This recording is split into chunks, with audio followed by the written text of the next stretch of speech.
Morning students, कैसे हो आप लोग? सब मस्त बढ़िया, बहुत अच्छी बात है। ठीक है, तो चलिए अब हमारा इस चैप्टर का आखिरी टॉपिक है ये, और जो है आपका capacitance of a parallel plate capacitor. बहुत इंपॉर्टेंट टॉपिक है, इससे रिलेटेड न्यूमेरिकल आपके एग्जाम में आते ही आते हैं।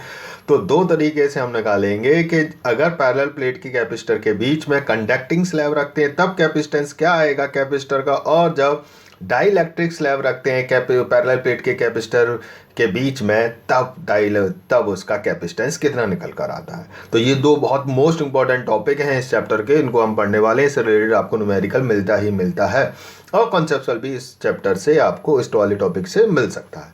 तो चलिए आगे बढ़ते हैं बिना देर करे हुए।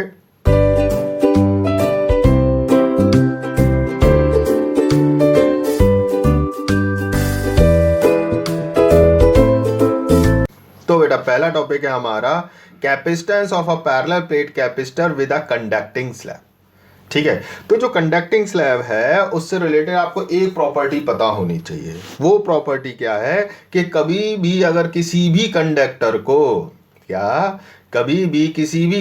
को अगर हम इलेक्ट्रिक फील्ड के बीच में रखेंगे तो उसके अंदर इलेक्ट्रिक फील्ड जीरो ही रहेगी, या हम ये कह सकते हैं कि कंडक्टर के अंदर हमेशा इलेक्ट्रिक फील्ड जीरो होती है। क्या? कंडक्टर के अंदर हमेशा इलेक्ट्रिक फील्ड जीरो होती है, ये बात आपको ध्यान रखनी है। कभी भी कंडक्टर के अंदर इलेक्ट्रिक फील्ड नहीं बन सकती। ठीक है बेटा, तो ये बात आपको ध्यान रखनी है कि कंडक्टर के अंदर इलेक्ट्रिक फील्ड हमेशा जीरो होती है। ठीक है, तो चलिए देखते हैं। तो कैपेसिटेंस का अगर हमारे पास फॉर्मूला देखें, अगर हमारे पास ये कंडक्टिंग स्लैब नहीं होती तो कैपेसिटेंस का फॉर्मूला क्या होता वो हम देखते हैं। उस केस में मान लेते हैं कि दो पैरेलल प्लेट के बीच में कोई कुछ नहीं है, एयर है या वैक्यूम है। ठीक है ना, दो पैरेलल प्लेट है और उनके बीच में कोई मीडियम नहीं है, एयर या वैक्यूम है। तो उस समय कैपेसिटेंस कितना होता? तो उस समय जो कैपेसिटेंस होता क्या, व्हेन देयर इज, चेंज कर लेता हूं, when there is no medium।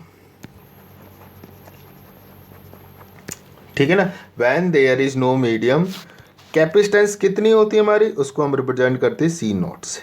Not का मतलब हो गया यहाँ पे बेटा, नॉट का मतलब यहाँ पे हो गया मतलब अभी कैपेसिटर की जो प्लेट्स हैं उनके बीच में कोई मीडियम नहीं है। तो वो जो होता वो होता आपका epsilon not A over T. ये आप पहले पढ़ चुके हैं, इसके लिए पूरा एक टॉपिक है जो कि मेरी पहले वीडियो में। होता क्या है, ठीक है, ये डिस्टेंस डी होती है, प्लेट्स के बीच की जो डिस्टेंस है वो डी होती है। ए प्लेट्स जो होती हैं, ये प्लेट्स जो होती हैं इनका जो एरिया होता है वो ए होता है। तो इस तरीके से अगर कोई मीडियम नहीं है तो उनके बीच में क्या होगा, उनके बीच में कोई मीडियम नहीं है, तो उस समय जो कैपेसिटेंस होगा वो इस फॉर्मूले से निकल कर आएगा। नहीं आ रही बात समझ में? ठीक है, अब देख लेते। अब हमने जब डाई इलेक्ट्रिक स्लैब एक कंडक्टिंग स्लैब इसके अंदर रखी तो क्या हुआ, ये एक ऐसा रीजन हो गया, ये जो ब्लू कलर का रीजन हो गया, ये एक ऐसा रीजन हो गया जिसमें कि कोई इलेक्ट्रिक फील्ड नहीं है। नहीं आ रही बात समझ में? ये एक ऐसा रीजन हो गया जिसमें कि कोई इलेक्ट्रिक फील्ड नहीं है। अब हमने मान लिया इसकी जो विड्थ है, इस कंडक्टिंग स्लैब की जो विड्थ है वो टी है। ठीक है, क्या है इसकी विड्थ, किया है टी। ठीक है, तो बेसिकली क्या होता है कि हमारे पास जो अगर इस समय जो कैपेसिटेंस मान लें वो है C, when there is a conducting slab. ठीक है, जब कंडक्टिंग स्लैब भी है तो उस समय कैपेसिटेंस कितना माना हमने, कैपेसिटेंस हो गया सी। तो सी बराबर क्या होगा, सी बराबर होता है क्यू ओवर वी। ठीक है, क्या होता है सी बराबर, ये हमारे पास फॉर्मूला, सी इक्वल्स टू होता है क्यू ओवर वी, ये आपको पता ही है। तो क्यू तो जो चार्ज है प्लेट्स पे वही रहेगा, अंतर किस में आएगा, केवल वी में आएगा। किस में आएगा, वी में आएगा, ध्यान रखेंगे। अंतर किस में आएगा, केवल वी, यानी कि potential difference between the plates है उसमें चेंज आएगा। बस यही निकालना है हमें, ये हम निकाल लेंगे तो हमारा जो है निकल कर आ जाएगा। तो चलो वी की बात करते हैं। एक्चुअल में वी का फॉर्मूला क्या होता है हमारे पास, अगर वी की बात करें, हमने एक फॉर्मूला पढ़ा था पोटेंशियल ग्रेडियंट से, E equals to V over T. ये फॉर्मूला याद रखना, फिर से बोल रहा हूँ मैं, E equals to V over D, यानी जो इलेक्ट्रिक फील्ड है वो potential difference upon distance between the plates होती है। ठीक है ना, इस तरीके से हम इलेक्ट्रिक फील्ड जो है निकाल सकते हैं दो पैरेलल प्लेट्स के। तो यहाँ पे तो हमें क्या बात करनी है, हमें V के बारे में बात करनी है। तो V बराबर क्या हो जाएगा यहाँ पे, V इक्वल्स टू हो जाएगा ई डी। लेकिन यहाँ पे इलेक्ट्रिक फील्ड कौन सी है, इलेक्ट्रिक फील्ड जब हमने ई नॉट से मतलब है यहाँ पर, ठीक है ना, यहाँ पर जो इलेक्ट्रिक फील्ड है वो ई नॉट, यानी कि जो प्लेट्स के बीच में इलेक्ट्रिक फील्ड है वो रहती है ना, वो इलेक्ट्रिक फील्ड इसमें हम लेते हैं। तो यहाँ पे ई की जगह कितना आ जाएगा, ई नॉट। ठीक है ना, ई नॉट आएगा। ठीक है, लेकिन अब देखते हैं, ये तो फॉर्मूला बेसिक फॉर्मूला, लेकिन जो इलेक्ट्रिक फील्ड है वो कितने एरिया में है, इलेक्ट्रिक फील्ड जो स्पेस है वो कितने में है भाई, डी में तो है नहीं, डी में से टी वाली लेंथ में तो कोई इलेक्ट्रिक फील्ड नहीं है। तो यहाँ पर जो वी हो जाएगा वो डी की जगह क्या हो जाएगा, वी हो जाएगा E not D minus T. किस में हो जाएगा, V equals to E not D minus T. नहीं आ रही बात समझ में, v इक्वल्स टू क्या हो जाएगा, E not D minus T. ठीक है, अब चलिए बस वैल्यू पुट कर देते हैं, निकल कर आ जाएगा हमारे पास। ठीक है, चलो अब इसमें ये एप्सिलॉन नॉट की अगर बात करें तो एप्सिलॉन नॉट होता क्या है ना, इलेक्ट्रिक फील्ड, दो पैरेलल प्लेट्स के बीच की इलेक्ट्रिक फील्ड होती कितनी है वो भी आपको पता होना चाहिए। Also epsilon not equals to, ठीक, एप्सिलॉन नॉट नहीं sorry, E not electric field, ठीक है ना, ई नॉट इक्वल्स टू है ना सिग्मा ओवर एप्सिलॉन नॉट। ठीक है, क्या होता है, सिग्मा ओवर एप्सिलॉन नॉट होता है। ठीक है, चलिए वैल्यू पुट कर देते हैं, निकल कर आ जाएगा हमारे पास। ठीक है, चलिए देखते हैं। तो यहाँ पर अगर वैल्यू पुट कर देंगे, इस वाले में वैल्यू पुट कर देंगे तो क्या आएगा, C इक्वल्स टू Q तो है ही, V की वैल्यू कितनी आ गई, V की वैल्यू आ गई E not D minus T, E not D minus T. ठीक है, ई नॉट की वैल्यू कितनी आएगी, सिग्मा ओवर एप्सिलॉन नॉट। तो यहाँ पर अगर मैं सिग्मा ओवर एप्सिलॉन नॉट रखूँगा तो सिग्मा यहाँ रह जाएगा, एप्सिलॉन नॉट ऊपर आ जाएगा। तो C इक्वल्स टू कितना हो जाएगा, वैल्यू पुट कर दें अगर हम, sigma over epsilon not D minus T, ये है ना, एप्सिलॉन नॉट ऊपर चला जाएगा तो ये हो जाएगा आपका Q epsilon naught over sigma D minus T. ठीक है, अब सिग्मा की भी हमारे पास एक वैल्यू होती है, सिग्मा का फॉर्मूला क्या होता है, सिग्मा इक्वल्स टू क्या होता है, चार्ज पर unit area. Sigma equals to कितना होता है, चार्ज पर यूनिट एरिया। अब यहाँ पर अगर रख देंगे इसको तो ये हो जाएगा Q एप्सिलॉन नॉट चार्ज पर unit area D minus T. Q से क्यू कट जाएगा, ए ऊपर चला जाएगा। तो अब इसको जब सॉल्व करेंगे आ जाएगा आपका एप्सिलॉन नॉट ए, ठीक है ना, epsilon not A over D minus T. ठीक है ना, क्या आ जाएगा, epsilon not A over D minus T. ये किसके बराबर आ गया, सी के बराबर आ गया। इसको थोड़ा सा और चेंज कर सकते हो, इसको हम थोड़ा सा और चेंज कर सकते हैं। अगर मैं इसमें ये कर दूं, epsilon not A D common ले लिया, 1 माइनस टी ओवर डी। ठीक है ना, तो आप देखें ये epsilon not A over D, ये किसका फॉर्मूला है, सी नॉट का। क्या है, epsilon not A over D किसका फॉर्मूला है, सी नॉट का। तो मैं यहाँ पे अगर फाइनल वर्जन लिखूँ तो फाइनल वर्जन हो जाएगा हमारे पास C equals to epsilon not A over D की जगह क्या रख दूंगा मैं, C naught over D minus T. ठीक है, sorry 1 minus D over D,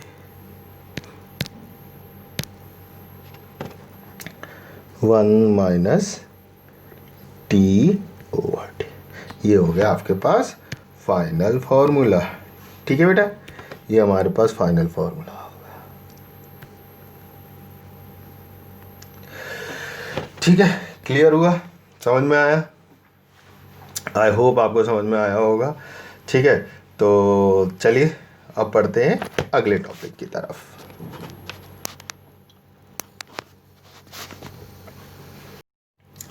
तो अब हमारा बेटा अगला टॉपिक है। अब हमने इस पैरेलल प्लेट के बीच में कंडक्टिंग स्लैब की जगह हमने रखी डाई इलेक्ट्रिक स्लैब।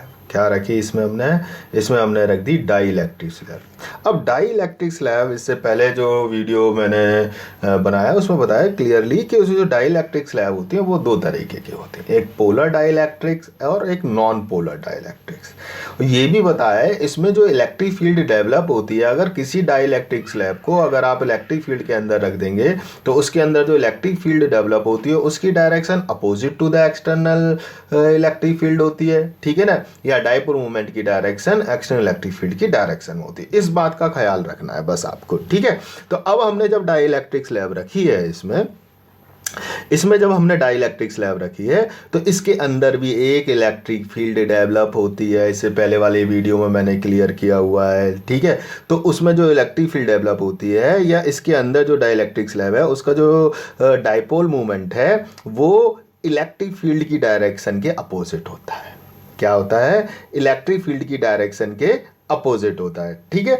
अच्छा जी, जब इलेक्ट्रिक फील्ड की डायरेक्शन के अपोजिट होता है एक्सटर्नल, तो इलेक्ट्रिक फील्ड की डायरेक्शन वही होती है, इलेक्ट्रिक फील्ड की डायरेक्शन में होता है, गलत बोल दिया मैंने। जो डाइपोल मूवमेंट होता है वो एक्सटर्नल इलेक्ट्रिक फील्ड की डायरेक्शन में होता है, लेकिन जो इलेक्ट्रिक फील्ड होती है वो opposite to the external electric field होती है। जरा इसको लिख देते हैं, ठीक है ना। क्या? जब when dielectric slab is key kept between या is kept है ना, is kept in external electric field, ठीक है ना, इन एक्सटर्नल इलेक्ट्रिक फील्ड। तो क्या क्या चीज़ है? जो डाइपोल मूवमेंट होता है is in the direction of external electric field and electric field developed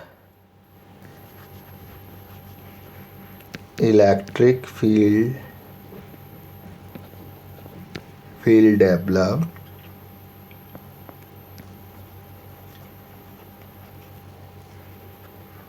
inside the dielectric slab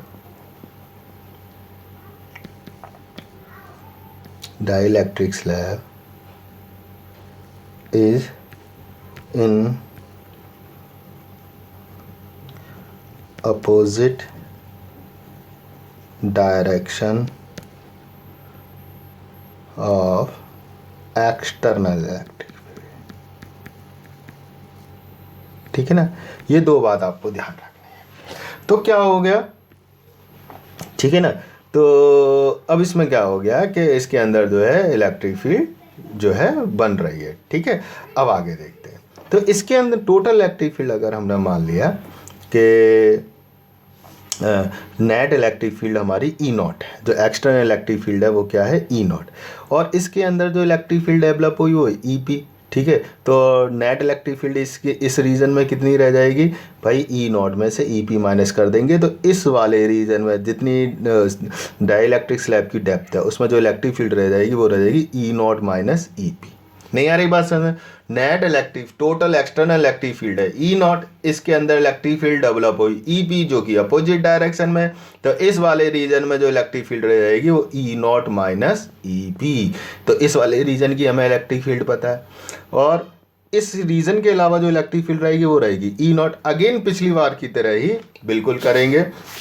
तो जैसे कि हमें पता था कि अगर हम सी नॉट लें केवल, तो सी नॉट तो हमारे पास यही आता है epsilon not A over D, लेकिन जैसा कि हमें पता है C equals to Q over V होता है। तो हमें यहाँ पर भी किससे मतलब है? V से, क्योंकि जो प्लेट्स पे चार्ज रहेगा वो तो Q ही रहेगा। हमें यहाँ पे किससे मतलब है? V से। V निकालेंगे हम। तो V अगर हम निकालें तो जैसे कि V जो होता है, जो रीजन है उसमें इलेक्ट्रिक फील्ड कितनी कितनी है उस पर डिपेंड करता है। तो देखें E नॉट इलेक्ट्रिक फील्ड है एक तो,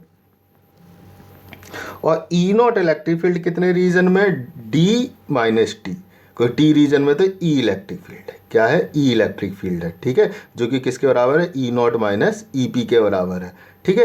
तो जो आपका ई नॉट इलेक्ट्रिक फील्ड है वो डी माइनस टी रीजन में है, ठीक है, प्लस इस वाले रीजन में इलेक्ट्रिक फील्ड कितनी है? ई, कितनी फील्ड है? ई, जो कि ई नॉट माइनस ई पी के बराबर है। तो हम इसको कर सकते हैं ई टी। नहीं आई बात समझ? क्या हो गया? E T. अब इसमें एक चीज़ हमें लेनी पड़ेगी, उसको आप ध्यान रखना, यहाँ पर आ जाएगा आप रिलेटिव परमिटिविटी, ठीक है ना। तो जो रिलेटिव परमिटिविटी होती है, जिसको कि हम एप्सिलॉन नॉट आर से रिप्रेजेंट करेंगे, वो आएगी आपकी ई नॉट ओवर ई। इसके पहले वीडियोस आप देखना, जब हमने इलेक्ट्रिक रिलेटिव परमिटिविटी निकाली है, इलेक्ट्रिक परमिटिविटी रिलेटिव, तो उसमें ये निकल कर आता है E naught equals to epsilon naught R equals to E naught over E. इसको इस तरीके से भी लिख सकते हैं हम, हैं, एप्सिलॉन नॉट आर को हम के भी बोलते हैं। तो एप्सिलॉन नॉट आर को क्या बोलते हैं? अगर हम उसको रिप्रेजेंट कर रहे हैं, मतलब ये बोला रिलेटिव परमिटिविटी, तो हम एप्सिलॉन नॉट आर से रिप्रेजेंट करें, अदरवाइज के से रिप्रेजेंट भी करते हैं। के बराबर होता है ई नॉट ओवर ई। यहाँ पर हम के को क्या बोल देते हैं? Dielectric constant. बात एक ही है, डाई इलेक्ट्रिक कॉन्स्टेंट बोलो, रिलेटिव परमिटिविटी बोलो, दोनों की बात सेम है, ठीक है ना। तो ये अब यहाँ से अगर हम ये निकालें, हमारे पास ई इक्वल्स टू कितना निकल कर आ जाएगा? इसको अगर देखें तो ई इक्वल्स टू निकल कर आ जाएगा हमारे पास epsilon naught epsilon naught over K, ठीक है। ये अब ये ई की वैल्यू बस इधर पुट करनी है, सॉल्व करेंगे, आएगा हमारे पास। तो चलिए देखते, तो क्या हो जाएगा हमारे पास? हमारे पास क्या आ चुका? हमारे पास आ गया v equals to E not D minus T, है ना, और प्लस ई टी, ठीक है ना। और v इक्वल्स टू ये तो है ये E not D minus T plus E की वैल्यू कितनी आ गई हमारे पास? ये आ गई एप्सिलॉन नॉट ओवर के, ठीक है बेटा, ई नॉट ओवर के, गलती करना बेटा बोलने में, टी, ठीक है। अब इनमें से क्या कॉमन आ जाएगा? एप्सिलॉन नॉट कॉमन आ जाएगा, तो v इक्वल्स टू आ जाएगा, ई नॉट कॉमन आ जाएगा, ई नॉट कॉमन आएगा तो डी माइनस टी, ठीक है ना, और प्लस टी ओवर के, ठीक है, D minus T plus T over के, ये निकल कर आ गया हमारे पास, ठीक है। चलिए अब बहुत इजी है, हमारे पास क्या होता है? हमारे पास होता है, ठीक है, हमारे पास होता है एप्सिलॉन ई नॉट का फॉर्मूला भी होता है हमारे पास। पैरेलल प्लेट के बीच में जो इलेक्ट्रिक फील्ड है वो किसके बराबर होती है? वो होती है हमारे पास E naught equals to sigma over, ठीक है ना, सिग्मा ओवर एप्सिलॉन नॉट। और सिग्मा क्या हमें पता है? सिग्मा किसके बराबर होता है? क्यू ओवर ए, ठीक है ना। सिग्मा किसके बराबर होता है? क्यू ओवर ए के बराबर, ठीक है। अब बस ये जो वैल्यू है ये इधर सब्स्टिट्यूट करेंगे, सॉल्व करेंगे, आ जाएगा आंसर, कोई इतनी बड़ी बात है नहीं, ठीक है। चलिए देखते हैं क्या आएगा। तो v बराबर हो गया हमारे पास q over a epsilon not, ठीक है ना, q over a epsilon not D minus T plus T over K, ठीक है। अब बस फॉर्मूला रख देते हैं, क्या पता है हमें पता है c इक्वल्स टू क्या हो जाएगा? q ओवर v के बराबर होता है, रख दो, q से q कट जाएगा, a एप्सिलॉन ऊपर चला जाएगा, तो a epsilon naught over d minus T plus T over K, ठीक है। इसको अगर मैं थोड़ा सा और सिंप्लीफिकेशन करूँगा तो ये आ जाएगा a d minus T common ले लो और ये हो जाएगा आपका 1 माइनस 1 ओवर के, ठीक है ना, c इक्वल्स टू, ये फॉर्मूला आ गया हमारे पास, ठीक है। तो जब डाई इलेक्ट्रिक स्लैब थी तो ये था, ये डाई इलेक्ट्रिक स्लैब रखी हमने, है ना। और जब हमारी कंडक्टिंग स्लैब थी तब क्या था, देखो कंडक्टिंग स्लैब थी तो हमारे पास क्या आ गया था, हमारे पास आ गया ये था सी नॉट। ये अगर हम थोड़ा सा और भी जाएँ तो ये इस वाले फॉर्मूले को भी हम देख सकते हैं, ठीक है ना, ये ठीक है, ये भी हम मान सकते हैं। तो क्या epsilon not A D over epsilon not A D 1 minus T over D, ठीक है। तो C इक्वल्स टू क्या आया था हमारा, C इक्वल्स टू आया था epsilon not A over D, है ना, और डी माइनस डी कॉमन लेते टी ओवर डी।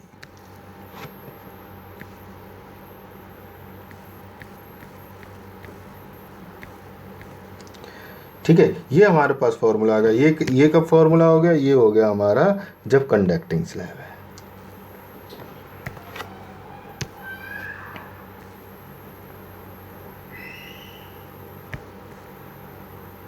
ठीक है ना, ये फॉर्मूला हो गया जब हमारा कंडक्टिंग स्लैब है।